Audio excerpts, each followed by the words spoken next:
Good afternoon and welcome to the Candy Lynn Show. I'm your host and life analyst, Candy Lynn. Let's start the show off today with a quotation as usual. A man is but the product of his thoughts and what he thinks he becomes. That beautiful quote came from Gandhi. We've been dealing with the Detoxification of the Mind series, and today we're going to actually kick it off with part number 2. Last week we discussed step 1 and step 2, so basically I just want to briefly recap what we dealt with on last week. Step 1 was triple A, which was acknowledge, assess, and act.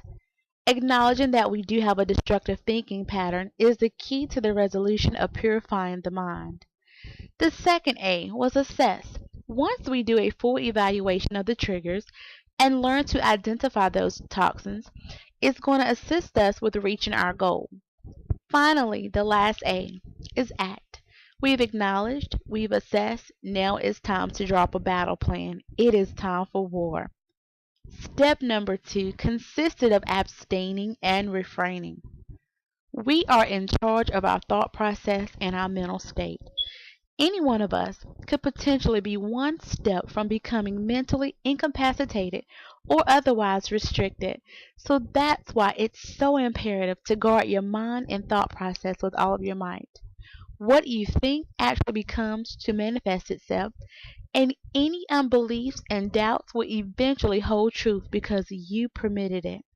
We cannot complain about what we allow to take place. Your mind is like a drain pipe. As long as you keep it clean, the water can flow freely without any restrictions. Once that drain pipe is clogged, then it becomes ineffective. I actually received this epiphany a couple of weeks ago when the basin of our tub became clogged, and it actually took minutes for all of the water to drain out in its entirety. So once we called the plumber, he immediately identified that the pipe was clogged with hair. Our mind is the exact same way, you guys. Believe it or not. We can have so much mess, stress, worryation, and other negativity clogging our mind that the good things that we absorb cannot permeate freely because of all the waste and toxins. We want our thoughts to flow freely and clearly. Now, let's deal with step 3. Step number 3, guard your portals. Portals are entrances and gateways to new dimensions, which is in your mind. Your eyes and ears are the gateways to your mind. Imagery is created when it appeals to one or more of these senses. Each of these portals perceive the ideation, the verbiage, words, concepts, and applications that travel to your mind. Let's begin with the eyes. Again, it's very important that we screen what we view, because on the subconscious level, the information is still being transmitted and it lingers when not employed. Yes, even your thoughts need a job. It's very important that you intake good things and things that are nurturing and not detrimental. Sometimes when you begin to deal with so many toxins, you yourself become toxic. Again, if various programming has altered your thoughts, your speech, your ideas, and your reaction and responses, then you need to steer clear from these types of programming.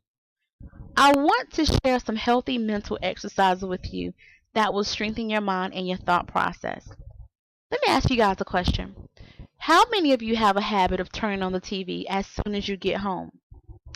I can say I was once guilty of that as well. Again, television is not as bad, but it's how much you spend consuming it. I challenge you to go one entire day without television. Eventually step it up to 3 days and even a week. I have actually been 7 days without viewing television or any programming on the internet. And once I did that, I felt so refreshed, I felt rejuvenated, and my thought process became more clearly and more concise. Take that time to read a good book, write, exercise, meditate, or just engage in healthy activities that will strengthen your inner being. Sometimes you do need a mental break so that you will not become exhausted from mental activities that may drain you. Next, I want to deal with your ears. Many of us are very familiar with the cliches, sticks and stones may break my bones, but words will never hurt me. Whoever coined that phrase is absolutely Incorrect. Words do hurt. We have to be mindful of what we say to others and what we say about others. Presentation and delivery is the key. Reprimanding is critical when raising children, being in management, and being a natural born leader. It's not what you say, but how you say it. It's very easy to program a child. Praises and affirmations will steer them in the right direction. Some adults, however, are like children and can be torn down very easily. So it's very important to take into consideration how others feel. What and who are you listening to? Be careful that the things you listen to doesn't alter who you are, your character, or your responses to others. Your destiny is sometimes dictated on what others say, and if you decided to accept the negativity and criticism that they present. We live in a society where people are so quick to judge, find fault, and even disprove the actions of others. Try to see the good in everyone and everything. Again, that's being optimistic. I want to share a very powerful story with you, and this is actually a true story. And actually, by the end of me telling you the story, you probably will pretty much know who I'm talking about. This woman was born prematurely at 4 pounds, 5 ounces. She was the 20th of 22 siblings. Her father was a railway porter, and her mother was a maid. She contracted infantile paralysis caused by the polio virus at the age of 4. She recovered but wore a brace on her left leg and foot, which had become twisted until she was 9. She was required to wear an orthopedic shoe for support of her foot for another 2 years. Already the odds were stacked against her. Her family would travel to Tennessee for treatments for her twisted leg. In addition, by the time she was 12 years old, she had survived bouts of scarlet fever, whooping cough, chicken pox, and measles. In 1952, this 12-year-old girl finally achieved her dream of shedding her handicap and becoming like other children. Her older sister was on a basketball team, and she had vowed to follow in her footsteps. While in high school, she was on the basketball team when she was spotted by Tennessee State track and field coach Ed Temple. Being discovered by Temple was a major break for any young athlete. The day he saw the 10th grader for the first time, he knew he had found a very natural athlete. She had already gained some track experience on Burt High School track team 2 years prior too, mostly as a way to keep busy between basketball season. By the time she was 16, she earned a berth on the U.S. Olympic track and field team and came home from the 1956 Melbourne Games with an Olympic bronze medal in the 4x100 meter relay to show her high school classmates. At the 1960 Olympics in Rome, she won 3 Olympic titles: the 100-meter, 200-meter, and the 4x100-meter relay. She also won the 200-meter dash in 23.2 seconds, a new Olympic record. After these wins, she was being hailed through the world as the fastest woman in history. She retired from track competition in 1962 at the age of 22, after winning 2 races at a U.S. Soviet meet. Can you guess her name? If you said Wilma Rudolph, you are absolutely correct.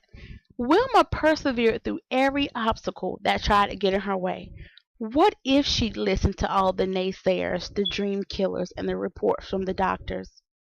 Who would have ever imagined that a sickly little girl, who was born prematurely, who had several diseases and illnesses, who had a twisted leg and almost died, would be an Olympic champion? This story is an inspiration on how we can do anything that we want to do. We just have to believe. Do not allow others to dictate the end of your story. If they say you can't, then you say, yes, I can. We all know the story of the little engine that could, who was faced with adversity and dismay. The story of the little engine has been told and retold many times. The underlying theme is the same. A stranded train is unable to find an engine willing to take it over the difficult terrain to its destinations. Only the little blue engine is willing to try, and while repeating the mantra, I think I can, I think I can overcomes a seemingly impossible task. So basically, I'm going to give you the version that Wikipedia gave, and I want you to put yourself in this situation. A little railroad engine was employed at a station yard for such work as it was built, pulling a few cars on and off the switches. One morning it was waiting for the next call when a long train of freight cars asked the large engine in the roundhouse to take it over the hill. I can't. That is too much a pull for me, said the great engine, built for hard work. Then the train asked another engine and another, only to hear excuses and be refused. Sound familiar? In desperation, the train asked the little switch engine to draw it up the grade and down on the other side. I think I can, puffed the little locomotive, and put itself in front of the great heavy train. As it went on, the little engine kept bravely puffing faster and faster. I think I can. I think I can. I think I can.